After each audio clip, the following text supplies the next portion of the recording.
Okay, this episode is titled The Last Laugh. It came out October 24th, 1992.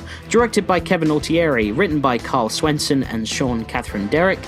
Kevin Conroy stars as Batman Bruce Wayne, Bob Hastings as the driver and henchman. Efrem Zimbalist Jr. makes his premiere as Alfred in this show. Mark Hamill is the Joker, Marie Devon as Summer Gleason, Pat Fraley is the Jest, and Richard Mole as the Bat Computer. Okay, as always, bud, we're going to kick off with some fun facts. The original Tim Curry Joker recorded lines were just released for this episode and can be heard on YouTube or the first episode of this podcast. So go back and check that out. It's really weird. Remember just hearing some of those lines, Tim Curry saying them, and then hearing Mark Hamill deliver them. And not only does Mark Hamill do a better job, which we all know anyway, but he had to match the animation and the speech pattern that Tim Curry had already recorded. And he still did a pretty damn good job, I think, all things considering. So I thought that was good. Director Kevin Altieri directed 22 episodes of Batman the Animated Series. This was the first episode he directed. As well as the sequence director for Mask of the Phantasm, his other works include directing 4 episodes of Spectacular Spider-Man. Spectacular Spider-Man. 4 episodes of Stan Lee's Stripperella. Did you know there was an animated show called Stripperella that was Stan Lee's creation? And it is about a stripper with superpowers. And it was an animated show that came out in the 90s. I could not believe it when I saw that. I have no words. Yeah. And finally, he directed 27 episodes of Transformers Rescue Bots. Writer Carl Swenson only wrote this 1 episode for the animated series, as well as 1 episode of Goo Troop and 1 episode of a cartoon called Bonkers. So only 3 works. So he obviously wasn't much of a writer. Shade. Well, he only did 3 things, unless he died, which it was a side hustle. Maybe he was busy doing other stuff. I didn't see. Yeah, maybe he was, but this was his first job. So he wasn't much of a fucking writer. This episode is the first episode featuring Efrem Zimbalist Jr. as Alfred. So nice to hear him. Me too. He would continue in the role until Alfred's final appearance in Star-Crossed, which came out in 2004. So Efrem Zimbalist Jr. is the longest running Alfred in history, just like Kevin Conroy is the longest serving Batman. How long did is that true? I guess so, because this is what's year we in, 92 or something? 92. Let me see. 92. Yeah, okay, then he is. Yeah. Efrem Zimbalist Jr., besides being the longest running Alfred in history, is also known as the voice of Dr. Octopus in Spider-Man the Animated Series, which Will and I also do a podcast on. So if you don't know, guys, go check out Spider-Man the Animated Series podcast. We are on the final season of that show. We've had actors from the show, we've had writers from the show, all sorts of guests, the creator of the show we've had on. We've had the creator of the show, all sorts of hijinks. So go check that out right now. Available on any platforms that you listen to your podcasts on. And we will eventually have creators and actors from this show on this show as well. It just takes time. It does take time, absolutely.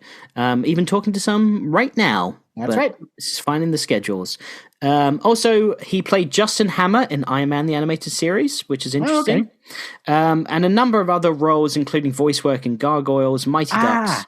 I am Iron Man. That was the theme tune to the 90s cartoon, right? Yeah. I just found out a little tidbit of information the other day that the 60s cartoon theme was reused in the first movie when Tony Stark is playing like at the casino tables. And it's like, dan, dan, dan, dan, dan, dan, dan. That's the theme tune of the 60s Iron Man theme. I thought it was a pretty cool little Easter egg there. So there was an Iron Man show in the 60s? There was, yeah. I didn't know that either. What, cartoon or live action? Cartoon. Right. And then finally, Efrem Zimbalist Jr. Was on Biker Mice from Mars, Thunderbirds, and he even played a live-action Zorro, which was a TV show in the 90s. Didn't even know that.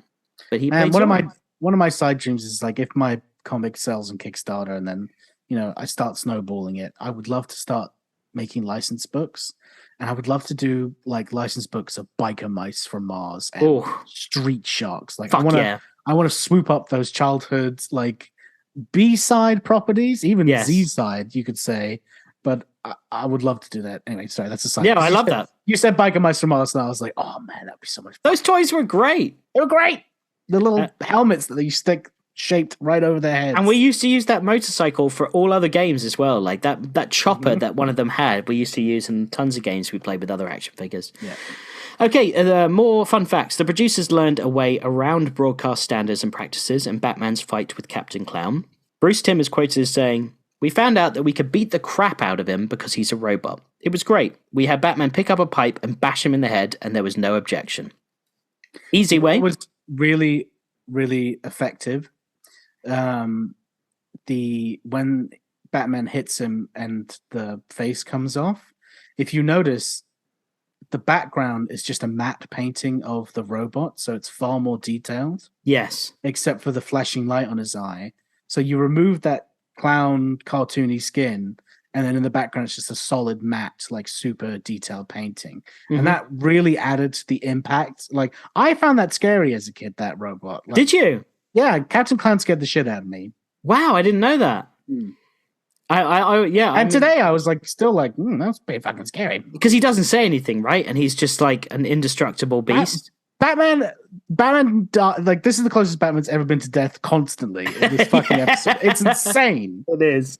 First appearance of the Batboat in this show. What do you think of the design of the Batboat? I'm beating my little wiener over here right now. Thinking about Batman. Dude, I will not only meet you there and say that it's such a great MEAT me there, bud. That was good. Meet me there. But I will say that I think that this Batboat is the coolest designed vehicle in this entire show. Whoa. I will even say it's better than the Batmobile. I think it looks awesome. I think totally it not only is it the coolest looking boat, but it's clearly a bat boat as well. And I just love the way it looks. I like the lines. It is not as cool as the Batmobile. In my opinion, I'm just saying. But your opinion's wrong because I know you. And in a year or so, I'll be like, hey, remember when you said this? You'd be like, yeah, that was a stupid thing to say. No, I'm sticking to it. I think you're swooped up right now. No, you were just like, I love it. It's the best thing I've ever seen. It's better than anything I've seen before. And then, like, a year later, you're like, I've calmed down now. The Batmobile is the absolute iconic look from this. Not better than the fucking Batboat. I think the Batboat is really slick. I think it's the coolest looking vehicle. You think it's the coolest looking vehicle in this show? Yes, right. I do. Okay. That's on record. We are recording. Right. Okay. And I love how it can go underwater. I love how he can control it with his belt, and it comes as beck and call. Traveling by water in that thing is just really cool anyway. I think it's awesome. I love it. So I'm sticking to that. Batmobile's very cool, but I don't think crazy. I think that the new animated series Batmobile is actually better looking than the one that we have now. This podcast is cancelled. Goodbye, everybody.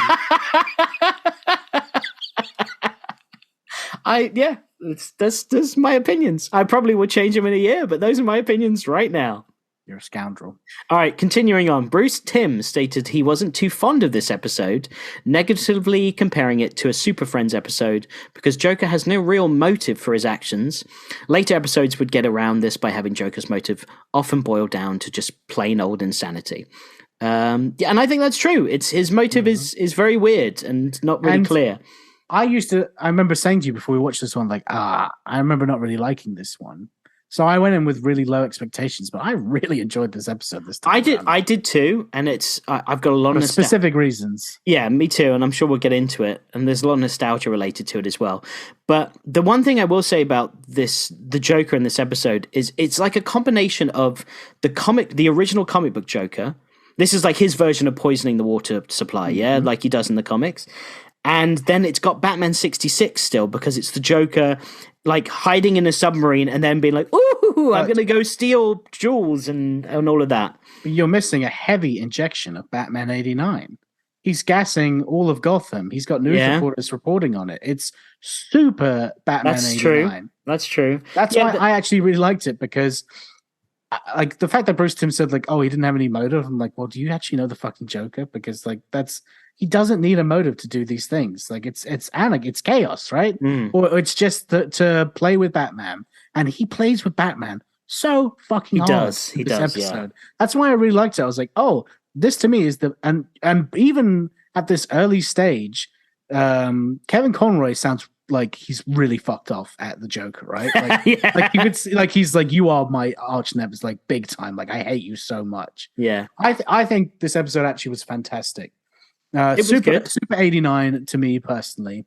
I felt it was more 66 leaning than 89, but I see what you're saying with the 89. Definitely, I just felt like it just had a level. It had a level of goofiness to it that still felt 66. When he says you killed Captain Clown, it's the same to me as those were my balloons. Oh, that's a very good comparison. I like that. He took my balloons, and he even goes, says, "You killed Captain Clown." Like it's the same exact scene. Okay, that's a very good comparison. I like that. It's a good call. After dumping Batman underwater, Joker turns to Captain Clown and says, "Well, Captain, this could be the start of a beautiful friendship," which is a reference to Casablanca, apparently. Oh, okay. I don't know why they put that in there, but maybe I've never seen Casablanca, so I can't really comment. Yeah, I've never seen it. It's a great movie. I know, I heard about it. One of the best movies. I know, there's movies that you both you and I have not seen that everyone's seen. Fair enough. I've never seen Good Good Will Hunting, and I need to see that. So you do. The armored car at the beginning of this episode bears the company logo Dinks. This company appears in several episodes where an armored car can be seen. Dinks is a parody of the real-life Brinks armored car and security service, which is also famous for its home security systems. So they're just playing on a company that was famous in the 90s for the same thing. Right. When Batman comes up from the Batcave to check on Alfred, he exits through an open bookcase. This entrance is used only one other occasion, when Rhonda Duane discovers the cave in Heart of Steel Part 1. It is in the bookcase. In all other further appearances, the entrance is the grandfather clock that Alfred was smashing. So yeah, he even smashes it in this episode. And I like the entrance being the grandfather clock so much more. Yeah. Than the bookcase. I like seeing, you pull on the clock, like what do you call that? The pendulum? Yeah, the pendulum. Yeah. And finally, this episode's theme riff, so the theme riff would later be reused for a movie I've never heard of, Bud, that stars Billy Crystal and Robin Williams. It came out in 1997, and it's called Father's Day. And the theme... Well, they reused the... Yes, it's in the movie. And I'm like, how did I not know this? That's weird. And we know that if I was watching this movie, first of all, I didn't know it existed. But if I ever came across it, I'm like, Father's Day, what is this? And watched it. If I heard dun-dun-dun-dun-dun, dun-dun-dun-dun-dun, I would be like, what is happening right now? Why is the Batman theme? Yeah. It's like me when I went to the Tottenham game and it was playing. Like, I was like, is Darth Maul going to come out and play fucking like left wing? That'd be amazing. And then what? Sidious is coaching. Do it. Yeah. Get in. Get in. Yeah. Get in. Back in the net. So this is also. It's got to be the only Batman theme to have like just a regular drum kit playing a beat in the background of it, right? Like the only song in the show where it's just like a bump in the background. Yeah. I really dig the music. Do you like the music in this episode? I do very much. So. I mean, it gets stuck in your fucking head. It does, yeah. I will say that the main theme is a bit repetitive, but you know what I love is that the Joker's theme is played on an accordion in this episode, like an old sea shanty, like the I love that so much. Yeah, and the Elfman score makes an appearance. Again, the Danny Elfman Batman theme. It this time. It's when Batman is chasing after the Joker down the conveyor belt, and it kicks in the and I was like, "Oh shit, it's Batman!" Like, love that. So, what did you think of this episode? Then I loved it. I really did. I enjoyed it a lot. It just felt Batman to me. You know? Yeah. I love the Joker being in the submarine, putting makeup on or whatever he was doing. Or perfume or whatever it was, and he's listening to the radio and he goes that's my cue. I love Joker, especially it's something I liked from the last Joker episode when he's just he's using the news and hysteria as a late night comedy show. He's fucking fuck me, my brain. Entertainment? No, it's like old variety shows, not Frank Sinatra, Dean Martin. It's like an old Dean Martin show where he comes out and he's the host and everything like that. Like he did in Christmas with the Joker. Exactly, but not to the extent of actually coming out on the TV and stuff, but like he's just using the world as like it's his stage, really. I like that. And he pretty much says that in this episode as well. Yeah. And I love the two henchmen with the masks. And I love Captain Clown. Like, I still find that frightening today. But my favorite thing about this episode is Batman nearly dies hard so many times. He does. Like, the way he got put into that little fucking pot, and then Joker's stabbing it for air holes, which is just, it's like chef's kiss, so good. And he's dodging that, then gets chucked in the river. I actually like that his only thought process was, the only way I'm going to escape this is I'm going to have to try and laser cut this without killing myself. And he was so lucky. Because he's like, look, I'm going to die anyway, right? That's what I was thinking in his head. Like, I could lose a limb here. Fine. I just need to get out of this. I don't want to die. So I'll either kill myself or I won't. And he managed to get free from that. But you know what was another huge one? When he went down that pipe into the huge vat of fucking like fire, and he's holding on, and then the garbage comes. I was in my head, I was like, how are you going to get out of this one, Batman? And he doesn't. It just hits him. Like all the garbage hits him. And then he shoots his fucking batarang or whatever he has. But I was like, damn. And he swung over it like the fire and everything. Oh, it's good. Joker had some very well-placed ropes throughout this factory because he always swung to safety. Joker could have killed Batman easily when he was in that plank thing. He could just stab swords all through it. But I mean, I like that he doesn't want to do that. He's like, try and get out of this one, motherfucker. Right? Like, I love that. Yeah, the animation was a bit clanky at times. It was a bit odd. I felt like there's definitely some scenes that didn't feel like the typical animation of this show. Batman moves a lot like Spider-Man at points during fights. Like he does a lot of crouching and jumping, and he's like kind of like more of like a Spider-Man pose I've seen. I guess that's true. But I tell you what else I really liked was just the build up to him going to the Joker. Like Alfred having the laughing gas hitting him was just, I love that so much. And then the Bat computer being like, overexposure will lead to permanent psychosis. I was like, Jesus Christ! Like, and when that happens, he puts down his because he's doing a blowtorch thing, and I thought maybe Batman didn't hear it because the computer clearly says, "Yeah, long exposure will cause permanent insanity." And he's like, "Alfred, can you bring down the hex key?" And I'm like, "How about?" Alfred, get down here now because there's a toxic gas out that's going to kill us both or make us go crazy. Absolutely. Anyway, sorry. The episode also has two very good bookends of I Drew You a Bath, which is one of my favorite things from the show, the whole animated series, and then him saying, I'll take it out of your wages, April Fool's. Like, that's great. That's great. I love that. Very good bookmarks. I mean, Joker doing shit on April Fool's Day, that's classic. Like, that's so good. Like, I love that. And I love how he says this will give those April Fools a lot more smiles per gallon. Like, there's quite a few cheesy lines in this show. There's, this is what I call a sidewalk sale. The only things gaining now are the laughing stocks. I thought that was pretty good. I mean, there was lots of dad jokes. Yeah, no, I liked that with the stocks. But the grilled cheese sandwich is too much. Cut the clowning Joker, like Batman says that at one point, or service with a smile, which didn't make any sense either why Joker would say that. I think that's an old saying. Yeah, but it's weird that like that's a restaurant term. So it's weird that he was like throwing a playing card. No, I thought it was weird. I noticed the Joker's goon's mask looked a lot like the mask from the bank robbery heist in The Dark Knight. Yeah, which odes to the 66 show, yeah. Did you see, I even took a picture, that Wayne Manor has two spires that look like bat ears? Oh, no. I didn't Look at this. That looks like Batman's cowl. You see what I'm talking about? Yeah, I see what you're talking about. Speaking of Batman's cowl, I love when fucking Joker like is looking around on the submarine like eye scope, and then he's just like passes Batman. He's like, oh, what? And goes back to Batman. And Batman like headbutts it, and it like rumbles all the way down it to hit Joker. He must have hit that so hard to make a periscope ricochet that much. I thought, I was like, wow, that's a punch. Now, there's a lot of funny sequences when Batman's taking a shower at the beginning of this episode, or Bruce Wayne's taking a shower. Well, when he's listening to the radio and he's looking around like, what? Yeah, what? What? They held that shot for so long, and they were giving him every expression. It looked like someone was sucking his dick, because he was like, he was just reacting the weirdest ways. Like someone was really going to no. Were you not? And they keep on sucking. And what's that would weird, be a good gift for that. That would be good. And what's weird is Alfred turns away after he gives Bruce his bathrobe. So I was like, oh, he's turning away because he doesn't want to see him naked.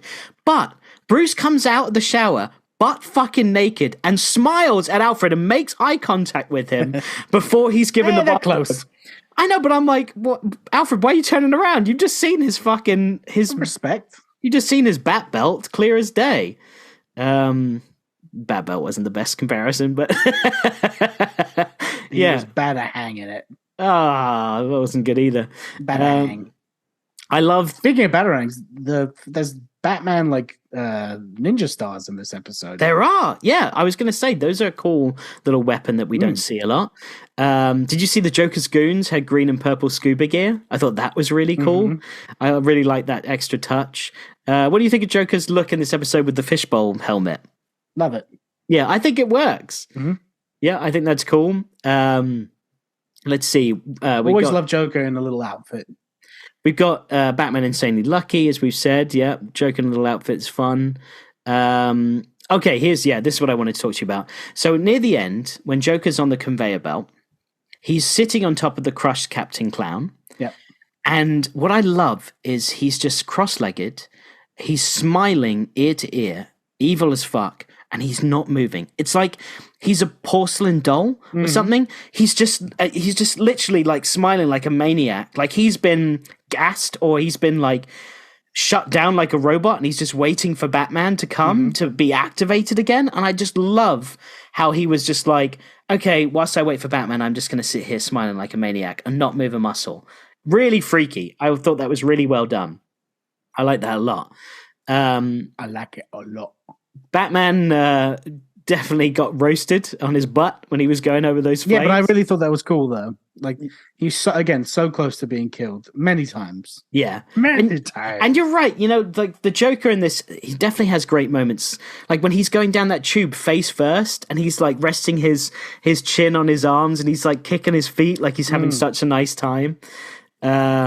There's a scene in this episode that lives rent-free in my head, which is Batman leaning on his one arm over the railing when he's like, you wouldn't let me fry, would you? Yeah. And he just kind of gives this cute little head tilt. Which we use in this show, don't we? We do for Love That Batman. Which we could do right now. You want to? Okay, let's do Love That Batman. Love that